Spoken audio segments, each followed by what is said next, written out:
Hello friends, आज की कहानी उन लोगों के लिए है जिन्हें लगता है कि भगवान कुछ नहीं करते और भगवान हमारे आसपास नहीं है। एक गरीब मल्लाह था। अब वो मल्लाह एक गांव में रहता था और इतना गरीब था कि उसे अपने परिवार का पालन पोषण करने के लिए, पालने के लिए उसे सेठ से उधार पैसे लेने पड़ते थे। अब वो सेठ से, वहाँ पर जो सेठ थे वहाँ से पैसे उधार लेता था और अपने परिवार में बच्चों का पालन करता था। और ऐसा करते करते उसने अपनी सारी ज़िंदगी की जो कमाई थी वो वहाँ सेठ को दे दी।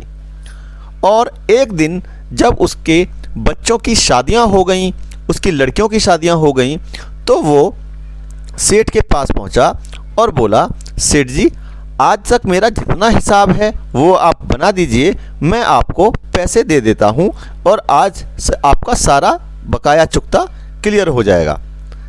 ये सुन सेठ ने कहा, ठीक है, ये तो बहुत अच्छी बात है, बैठो। दोपहर का समय था और बहुत धूप पड़ रही थी, तो सेठ ने उससे कहा कि थोड़ा अंदर आके बैठ जाओ। अब सेठ का जो मुनीम था वो वहाँ पर था नहीं, तो सेठ ने सोचा, ले ये दोपहर का कहाँ दोबारा आएगा, मैं पर्ची बना देता हूँ। सेठ ने सारा हिसाब किताब लेखा जोखा उठाया और एक पेज पर, पर्चे पर एक सारा लेखा जोखे का हिसाब बनाकर उसको दे दिया। उसने उसे पैसे वापस दे दिए सेठ को। सेठ ने पैसे जमा करके रख लिए। अब अचानक ही सेठ के मन में पता नहीं क्या विचार आया। सेठ ने कहा, अरे हरिया, ज़रा एक गिलास पानी तो पिला दे। तो मल्लाह ने कहा, ठीक है, मैं ले आता हूँ सेठ जी। कहने लगा, अरे ये पर्ची कहाँ लेके जाएगा, ये पर्ची मुझे दे जा, पानी में भीग जाएगी। मल्लाह पानी लेने चला गया। सेठ के मन में ख्याल आया, अरे मतलब इतना फ़ायदा है, पैसे के चक्कर में तू अपना नुकसान कर रहा है, क्यों ना तू दूसरी पर्ची बना दे इसके लिए। उसने फटाफट क्या किया, उसने एक दूसरी पर्ची बनाई, क्योंकि उसको मालूम था कि मल्लाह पढ़ा लिखा नहीं है। उसने एक दूसरी पर्ची बनाई और वो पर्ची उस डायरी में कहीं छुपा दी और वो पर्ची, दूसरी पर्ची मल्लाह को आने पर दे दी और पानी पी लिया। अब मल्लाह से कहा, मल्लाह तुम जाओ, सब कुछ क्लियर हो गया। अब मल्लाह अपना खुशी से जीवन यापन करने लगा। एक दिन सेठ जी मल्लाह के पास पहुँचे। अरे मल्लाह, इतने वर्ष हो गए, तूने आज तक में कोई सुध नहीं ली, तेरे ऊपर तो इतना कर्जा है, तूने तो बिल्कुल भी ये नहीं सोचा कि सेठ जी के पैसे वापस कर दूं। मल्लाह कहने लगा, सेठ जी, ये पैसे तो मैंने आपसे कई वर्षों पहले क्लियर कर दिए। कह रहे, नहीं, अभी तो हिसाब बराबर कहाँ हुआ है, तुम अनपढ़ हो, तुम्हें पता तो कुछ है नहीं। यह कहकर सेठ जी वहाँ से चले गए। अब जो मल्लाह था उसकी पत्नी ने पूछा कि क्या हुआ, ने सेठ जी आए थे और कह रहे थे कि पैसे हैं उनके। तो मल्लाह की पत्नी बोली, अब क्या करेंगे कि रघुवर जी जाने। अब मल्लाह की एक आदत थी कि वो हर बात में कहता था रघुवर जी जाने।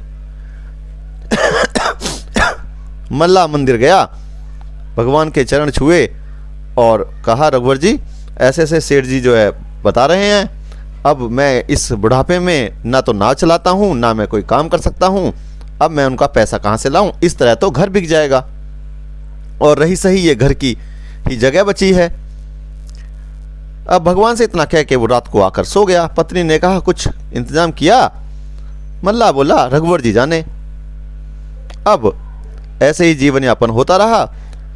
कुछ महीनों बाद सेठ जी के पास एक नोटिस आया। सेठ ने कोर्ट केस कर दिया। अब जब कोर्ट केस का नोटिस आया तो मल्लाह कोर्ट पहुंचा। जज ने कहा, तुम्हारे ऊपर सेठ के इतने रुपए उधार हैं और तुम इन्हें सेठ को पैसे दे दो। तो मल्लाह कहने लगा, हजूर, कुछ मेरे को मोहलत दे दीजिए वक्त की, मैं देखता हूं कुछ कर सकूं। जज ने अगली तारीख दे दी। अब मल्लाह मंदिर आया, पंडित जी को सारी चीज़ें सच सच बताईं और भगवान से बोला कि रघुवर जी आप देख लो। तो पंडित जी बोले, अब ये क्या देखेंगे कि रघुवर जी जाने। मल्लाह उठा, अपने घर चला गया, जाकर सो गया। जैसे जैसे तारीख नज़दीक आ रही थी, मल्लाह बहुत परेशान होता जा रहा था। मल्लाह रोज़ मंदिर जाता, रोज़ रघुवर जी से अपनी प्रार्थना सुनाता और रात को आकर सो जाता। कई बार ऐसा भी हुआ कि वो बिना खाए पिए सो गया। अब जो भी उससे पूछता, अरे सेठ ने तो तेरे ऊपर केस कर दिया, तो वो एक ही बात कहता था, रघुवर जी जाने। अब तारीख नज़दीक आ रही थी, धीरे धीरे वो दिन भी आया कि जब तारीख थी तो सेठ ने सोचा कि इस बार तो तारीख में पूरे पैसे लेकर ही मानूंगा। सेठ अपना पहुंच गया। एक रात पहले मंदिर गया मल्लाह, पंडित जी से बोला, पंडित जी मेरी कल तारीख है और सेठ जी के पैसे हैं वो दे दूंगा और देखूंगा कैसे क्या होता है, और सेठ जी ने तो गलत किया है, तो देखते हैं रघुवर जी जाने। अब शहर से उसका गांव लगभग 60-70 किलोमीटर दूर था, पैदल का रास्ता था। तो उसने सोचा कि अगर रात के 3-4 बजे भी चलूँगा तो शहर तक पहुंच जाऊंगा। ऐसा कहकर उसे रात भर नींद नहीं आई। सुबह उठा, मंदिर पहुंचा और मंदिर पहुंच के वहाँ से शहर के लिए निकल पड़ा। उस सुबह 6 बजे, वो 5 बजे पंडित ने अपने कपाट खोले। जो पंडित 6 बजे मंदिर खोलता था उसने मंदिर 5 बजे ही खोल दिया। भगवान को नहलाया धुलाया, भगवान की आरती की, भगवान को नए वस्त्र पहनाए और भगवान से बोला, पंडित कि भगवान आज मल्लाह अपनी तारीख पर गया है और नए वस्त्र आपको पहना दिए हैं। आज उसकी इज्जत आपके हाथ में है, उसकी इज्जत को संभाल लेना। खड़ाऊं नहीं खड़ाऊं भगवान के सामने रखी और पंडित ने प्रार्थना की और मल्लाह धीरे धीरे कोशिश करता हुआ कोर्ट तक चला गया। मल्लाह कोर्ट पहुंचा। जज ने कहा, अरे जब तूने पैसे दिए थे कोई वहां आसपास था? मल्लाह ने कहा, महाराज रघुवर जी थे। उसने कहा, रघुवर जी थे तो एक समन बनाओ, रघुवर जी के नाम भेज दो। एक समन बनाया, गांव में पहुंचा दिया। दोपहर को दोबारा अदालत लगी कि तेरा गवाह आया नहीं आया? जज ने पूछा। मल्लाह बोला, रघुवर जी जाने। दरबान ने बाहर जाकर आवाज लगाई, रघुवर जी हाजिर हो। इतना ही कहा था कि कोर्ट में एक व्यक्ति अंदर दाखिल हुआ और उसने कहा कि मैं रघुवर जी हूं। सारी अदालत उसे बहुत गौर से देख रही थी। जज ने कहा कि मल्लाह कहता है कि उसने सेठ जी के पैसे वापस दे दिए, तो क्या तुम वहां पर थे?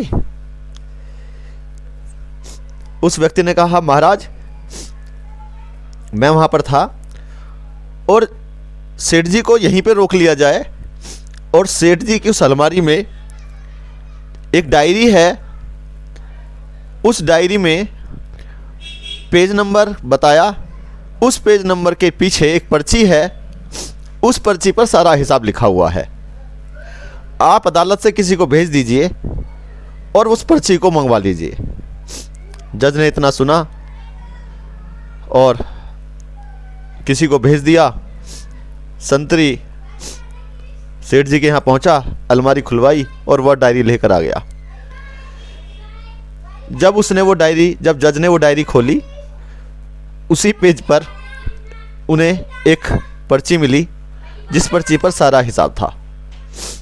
जज ने सारी पर्ची को ध्यान से देखा और जान लिया कि सेठ मल्लाह के साथ धोखा कर रहा है और मल्लाह को बाइज्जत बरी कर दिया।